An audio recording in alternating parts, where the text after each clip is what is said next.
जय माता दी। आप सभी का दिन शुभ और मंगलमय हो। आज श्रवण कीजिए श्रीमद् देवी भागवत पुराण कथा अध्याय 7। कथा सुनने से पहले कमेंट बॉक्स में लिख दीजिए जय माता दी और साथ ही हमारे चैनल अमृत गगन को सब्सक्राइब कर लें। आगे की कथा में आप श्रवण करेंगे भगवान विष्णु का मधु कैटभ से 5000 वर्षों तक युद्ध करना, विष्णु द्वारा देवी की स्तुति तथा देवी द्वारा मोहित मधु कैटभ का विष्णु द्वारा वध। सूत जी बोले, जब जगतगुरु भगवान विष्णु के शरीर से निद्रा देवी निकली, उस समय उनके नेत्र, मुख, नासिका, भुजा, हृदय तथा वक्ष स्थल से निकलकर वे श्रेष्ठ तामसी शक्ति आकाश में स्थित हो गई। तब भगवान विष्णु भी बार बार जम्भाई लेते हुए उठ खड़े हुए। तब वहां भगवान विष्णु ने भय से कांपते हुए ब्रह्मा जी को देखा और उन महातेजस्वी विष्णु ने मेघ के समान गंभीर वाणी में कहा। विष्णु भगवान बोले, हे कमल उद्धव ब्रह्मा जी, आप तपस्या छोड़कर यहाँ कैसे आ गए? आप इतने चिंतित एवं भयभीत क्यों हो रहे हैं? हे देव, आपके कानों के मैल से दो महादानव पैदा हो गए हैं, जो महाभयंकर एवं महाबली हैं, जिनका नाम मधु और कैटभ है। उन्हीं दोनों के भय से मैं आपके पास आया हूँ। हे जगतपते, हे वासुदेव, आप मुझ भयभीत तथा किंकर्तव्य मूढ़ की रक्षा कीजिए। विष्णु बोले, ब्रह्मा, अब आप निर्भय हो जाइए। जिनकी मृत्यु निकट है, इसलिए वे यहाँ युद्ध करने के लिए आएंगे और मैं उन दोनों दैत्यों का वध करूंगा। इस प्रकार भगवान विष्णु ब्रह्मा जी से कह ही रहे थे कि वे दोनों मतवाले महाबली दैत्य ब्रह्मा जी को ढूंढते हुए वहां आ पहुंचे। हे श्रेष्ठ मुनियों, वे दैत्य उस महासागर के जल में बिना किसी अवलंब के निश्चित होकर खड़े थे। उन अहंकारी राक्षसों ने ब्रह्मा जी से कहा, तुम भागकर इनके पास क्यों आए? अब तुम युद्ध करो, इनके देखते ही देखते हम लोग तुम्हें मार डालेंगे। तत्पश्चात शेष शैया पर सोने वाले इस पुरुष को भी मार डालेंगे। इसलिए तुम हम दोनों भाइयों से या तो युद्ध करो अथवा यह कहो कि मैं तुम्हारा सेवक हूँ। सूत जी बोले, उन दैत्यों का वचन सुनकर भगवान विष्णु ने कहा, अरे दानवों, तुम दोनों मेरे साथ यथेच युद्ध करो। मैं तुम दोनों दैत्यों का घमंड चूर चूर कर डालूंगा। हे महाभागो, तुम दोनों की लड़ने की इच्छा है और अपने को महायोद्धा समझ रहे हो तो आ जाओ। सूत जी बोले, भगवान का यह वचन सुनते ही उन दैत्यों के नेत्र क्रोध से लाल हो गए और जल में खड़े निराधार वे दोनों भयंकर दानव युद्ध करने को तैयार हो गए। इनमें मधु दैत्य कुपित होकर विष्णु से युद्ध करने के लिए शीघ्र ही चल पड़ा और कैटभ वहीं खड़ा रहा। दो मत वाले वीरों के समान मधु और विष्णु में बाहु युद्ध होने लगा। जब मधु थक गया तब कैटभ उनसे लड़ने लगा। इस प्रकार क्रमश कुपित एवं मंदाद दोनों दैत्यों में परम प्रतापी भगवान विष्णु के साथ बारी बारी से बाहु युद्ध करते रहे। उस समय वहां उस युद्ध के दृष्टा ब्रह्मा और आकाश में स्थित आदिशक्ति देवी थी। बहुत दिनों तक युद्ध करते करते भी वे दैत्य नहीं थके। तब भगवान विष्णु को ग्लानि होने लगी। इस प्रकार जब युद्ध करते हुए 5000 वर्ष बीत गए, तब भगवान विष्णु उन दैत्यों की मृत्यु का उपाय सोचने लगे। उनके विचार में आया कि मैंने 5000 वर्ष तक इनके साथ युद्ध किया, किंतु ये भयानक दानव थके नहीं और मैं थक गया। यह बड़े आश्चर्य की बात है। मेरा वह पराक्रम और बल कहाँ चला गया? ये दोनों मुझसे लड़ते हुए भी स्वस्थ हैं। इसका कारण क्या है? अब मुझे अच्छी तरह विचार करना चाहिए। इस प्रकार चिंता में पड़े हुए विष्णु को देखकर ये दोनों मतवाले दैत्य अत्यंत हर्षित हुए और मेघ के समान गंभीर वाणी में बोले, हे विष्णु, यदि तुझ में अब बल ना हो अथवा युद्ध से थक गए हो तो सिर पर हाथ जोड़कर कह दो कि मैं तुम दोनों का सेवक हूँ। अथवा यदि सामर्थ्य हो तो हे महामते, आओ हमारे साथ युद्ध करो। आज हम लोग तुम्हें मारकर इस चार मुख वाले पुरुष ब्रह्मा को भी मार डालेंगे। सूत जी बोले, उस महासागर में उपस्थित महामना विष्णु ने उनके वचन सुनकर नीति के अनुसार मधुर शब्दों में कहा। विष्णु भगवान बोले, यह सनातन धर्म है कि थके हुए, डरे हुए, शास्त्र त्यागे हुए, गिरे हुए एवं बालक पर वीर लोग प्रहार नहीं करते। मैंने तो यहाँ 5000 वर्षों तक युद्ध किया। मैं अकेला हूँ और तुम दोनों भाई समान बल वाले वीर हो और दोनों बीच बीच में बारी बारी से विश्राम भी करते रहे हो। अब मुझे भी थोड़ा विश्राम कर लेने दो, तत्पश्चात मैं पुनः लड़ूंगा, इसमें संदेह नहीं है। बलि एवं मदोन्मत तुम दोनों भी कुछ विश्राम कर लो, तब मैं विश्राम करके न्याय धर्मानुसार युद्ध करूंगा। सूत जी बोले, भगवान विष्णु की बात सुनकर दोनों दानव भी युद्ध करने की इच्छा से कुछ दूर जाकर विश्राम करने लगे। उन्हें बहुत दूर बैठकर देखकर चतुर्भुज भगवान विष्णु उनके मरने का उपाय सोचने लगे। ध्यान की अवस्था में होकर विचार करने पर उन्हें ज्ञात हो गया कि इन दोनों को देवी के द्वारा इच्छा मृत्यु का वरदान प्राप्त है, इसी कारण ये थकते नहीं। वे सोचने लगे कि मैंने व्यर्थ ही युद्ध किया, मेरा सब परिश्रम व्यर्थ गया। इस बात को जानकर भी अब मैं कैसे युद्ध करूं? यदि युद्ध ना भी करूं तो भी ये दैत्य यहाँ से हटेंगे कैसे? यदि इनका विनाश ना होगा तो वर प्राप्त दोनों दुर्धर्ष दैत्य सबको दुख देते रहेंगे। देवी ने जो वरदान इन्हें दिया है वह भी अत्यंत कठिन है।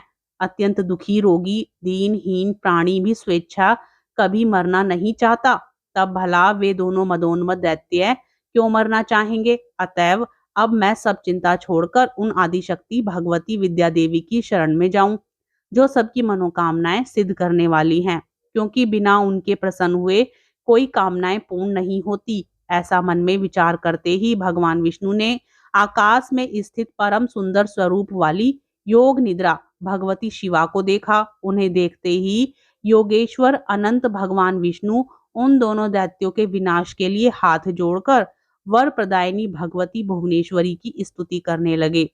विष्णु भगवान बोले, हे देवी, हे महामाये, हे सृष्टि संहार कारिणी, हे आदि अनंत रहित, हे चंडी, हे भुक्ति मुक्ति प्रदायिनी शिवे, आपको नमस्कार है। हे देवी, मैं आपके सगुण तथा निर्गुण रूप को नहीं जानता, फिर आपके जो असंख्य अद्भुत चरित्र हैं उन्हें कैसे जान पाऊंगा? मैंने आपके अत्यंत दुर्घट प्रभाव को आज जाना है, जबकि मैं आपके द्वारा प्रेरित योग निद्रा में विलीन होकर अचेत हो गया था। ब्रह्मा ने मुझे बड़े यत्न से बार बार जगाया था, किंतु मैं अपनी छहों इंद्रियों के संकुचन होने के कारण जाग न सका। हे अंबिके, उस समय मैं आपके प्रभाव से अचेत हो गया था। जब आपने अपना वह प्रभाव हटा लिया तब मैं जगा और मैंने उन दानवों के साथ अनेक प्रकार से युद्ध किया। उस युद्ध में मैं तो थक गया, किंतु वे थके नहीं, क्योंकि उन्हें आपका वरदान प्राप्त था। जब वे मदोन्मत्त दानव ब्रह्मा जी को मारने दौड़े तब मैंने भी पुनः द्वंद्व युद्ध के लिए उनका आह्वान किया। हे मानव प्रदायिनी, उस समय मैंने उनके साथ महासागर में घोर युद्ध किया। बाद में मुझे ज्ञात हुआ कि आपने उन्हें इच्छा मरण का अद्भुत वरदान दिया है। यह जानकर आज मैं शरणदायिनी आपकी शरण में आया हूँ। अतएव हे माता, अब मेरी सहायता आप ही करें, क्योंकि मैं युद्ध करते करते बहुत खिन्न हो गया हूँ। हे देवताओं की पीड़ा हरने वाली, आपके वरदान से दोनों दानव मदोन्मत्त हो गए हैं। वे दोनों पापी दैत्य मुझे मार डालना चाहते हैं। अब मैं क्या करूं, कहाँ जाऊं? प्रणाम करते हुए उन जगन्नाथ सनातन वासुदेव विष्णु के ऐसा कहने पर मुस्कुराती हुई उन देवी ने उनसे कहा, हे देव देव, हे हरे, हे विष्णु, आप पुनः उनसे युद्ध कीजिए। इन दोनों वीरों को छल पूर्वक मोहित करके ही मारा जा सकता है। मैं अपनी वक्र दृष्टि से उन्हें मोहित कर दूंगी। हे नारायण, अपनी माया से जब मैं इन्हें मोहित कर दूंगी तब आप शीघ्र ही इन दोनों का वध कर डालिएगा। सूत जी बोले, देवी के प्रीति रस से पूर्ण वचनों को सुनकर भगवान विष्णु उस सागर में युद्ध स्थल में आकर खड़े हो गए। तब विष्णु को आता देख वे दोनों युद्ध के अभिलाषी महाबली दैत्य भी वहां आ डटे। भगवान विष्णु को अपने सामने देखकर वे बड़े प्रसन्न हुए और कहने लगे, हे महाकम, हे चतुर्भुज, ठहरो ठहरो, हार और जीत को प्रारब्ध के अधीन समझकर अब तुम हमारे साथ युद्ध करो। बलवान व्यक्ति विजय प्राप्त करता है, किंतु कभी कभी भाग्यवश दुर्बल व्यक्ति भी जीत जाता है। आप जैसे महापुरुष जय या पराजय में हर्ष या शोक कभी नहीं करना चाहिए। आपने दानव शत्रु होकर पूर्व काल में बहुत से दैत्यों को अनेक बार हराया है, परंतु इस समय तो हम दोनों के साथ लड़ते हुए आप पराजित हो गए हैं। सूत जी बोले, ऐसा कहकर वे दोनों महाबाहु दैत्य युद्ध करने को तत्पर हो गए। तब वहां अवसर देखकर ज्यों ही विचित्रकर्मा विष्णु ने उन दोनों पर मुष्टि से प्रहार किया, त्यों ही उन दोनों बलोन्मत्त दैत्यों ने भी विष्णु पर मुष्टि प्रहार किया। इस प्रकार उनमें परस्पर भयंकर युद्ध होने लगा। उन दोनों महाबलशाली दानवों को युद्धरत देखकर नारायण श्री हरि ने दीन दृष्टि से भगवती की ओर देखा। सूत जी बोले, विष्णु की ऐसी करुणाजनक दीन दशा देखकर अरुण नेत्रों वाली भगवती उन दैत्यों की ओर देखकर हंसने लगी और उन्होंने दूसरे कामबाणों के समान मंद मुस्कान युक्त तथा प्रेम भाव से भरे अपने कटाक्षों से उन पर प्रहार किया। इस प्रकार देवी के कटाक्ष को देखकर वे पापी मधु कैटब अत्यंत मोहित हो गए। वे कामांध दानव अपने ऊपर भगवती की विशेष अनुकंपा जानकर काम बाण से अत्यंत पीड़ित होने लगे और अपूर्व शोभाशालिनी भगवती को देखते हुए वे वहीं खड़े हो गए। भगवान विष्णु भी देवी के उस प्रयत्न को समझ गए। दोनों कामी दानवों को देवी की माया से विमोहित जानकर स्वीकार्य साधक भगवान विष्णु ने वहां मेघ के समान गंभीर एवं मधुर वचनों के द्वारा उन दोनों का उपहास करते हुए कहा, हे वीरो, तुम्हारी जो इच्छा हो वर मांगो। तुम दोनों के युद्ध में मैं अत्यंत हर्षित हूँ, अतः मैं तुम्हें मनोभिलाषित वर दूंगा। यद्यपि पूर्व काल में भी मेरे द्वारा अनेक दानव युद्ध करते हुए देखे गए हैं, किंतु तुम दोनों भाइयों के समान मैंने किसी को देखा सुना नहीं। तुम दोनों के अतुलनीय बल को देखकर मैं बहुत ही संतुष्ट हूँ। हे महाबली दानवों, मैं तुम दोनों भाइयों की मनोवांछित कामनाएं पूर्ण करूंगा। सूत जी बोले, विष्णु का यह वचन सुनकर कमल के समान नेत्र वाले काम पीड़ित वे दोनों दैत्य जगतदायिनी भगवती महामाया को देखते हुए विष्णु से अभिमान पूर्वक बोले, हे विष्णु, हम लोग याचक नहीं हैं, अतः आप हम लोगों को देना क्यों चाहते हैं? हे देवेश, यदि आप लेना चाहें तो आप जो मांगे हम दे सकते हैं, क्योंकि हम लोग भिक्षुक नहीं हैं, दाता हैं। हे ऋषिकेश, आप अपना मनोभिलाषित वरदान मांगिए। हे वासुदेव, आपके अद्भुत युद्ध से हम लोग आप पर अत्यंत प्रसन्न हैं। उन दोनों का वचन सुनकर भगवान विष्णु ने उत्तर दिया, यदि तुम दोनों मेरे ऊपर प्रसन्न हो तो यही वरदान दो कि तुम दोनों भाई अब मेरे ही हाथों मारे जाओ। सूत जी बोले, विष्णु का वचन सुनकर दोनों भाई चकित हो गए और अपने को उनके द्वारा ठगा हुआ समझकर शोक से चिंतित हो गए। कुछ देर के बाद मन में विचार कर संपूर्ण भूमि को स्थल रहित तथा वहां सर्वत्र जल ही जल देखकर उन्होंने विष्णु से कहा, हे जनार्दन विष्णु, आपने हम लोगों को पहले जो वरदान देने को कहा था, यदि आप सत्यवादी हैं तो पहले उस वांछित वर को प्रदान कीजिए। हे मधुसूदन, आप हमें किसी निर्जल प्रदेश की सुविस्तृत भूमि पर मारिए, तभी हम आपसे मारे जा सकेंगे, अन्यथा नहीं। अतः हे माधव, अब आप सत्यवादी बनिए।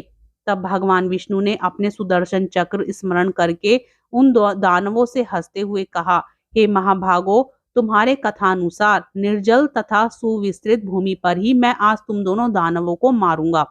ऐसा कहकर देवताओं के आराध्य भगवान विष्णु ने अपनी दोनों जांघों को सुविस्तृत करके जल के ऊपर ही स्थल दिखा दिया और उनसे कहा, दैत्यो, यहाँ जल नहीं है, पृथ्वी है, अतः यहीं पर तुम दोनों अपना सिर रखो। ऐसा कह करने से ही आज हम और तुम दोनों सत्यवादी सिद्ध होंगे। उस समय विष्णु का तथ्यपूर्ण वचन सुनकर तथा अपने मन में विचार करके उन दोनों दैत्यों ने अपना शरीर बढ़ाकर हजारों योजन लंबा चौड़ा कर लिया। तब भगवान विष्णु ने भी अपनी दोनों जांघों को बढ़ाकर उससे भी द्विगुणित कर लिया।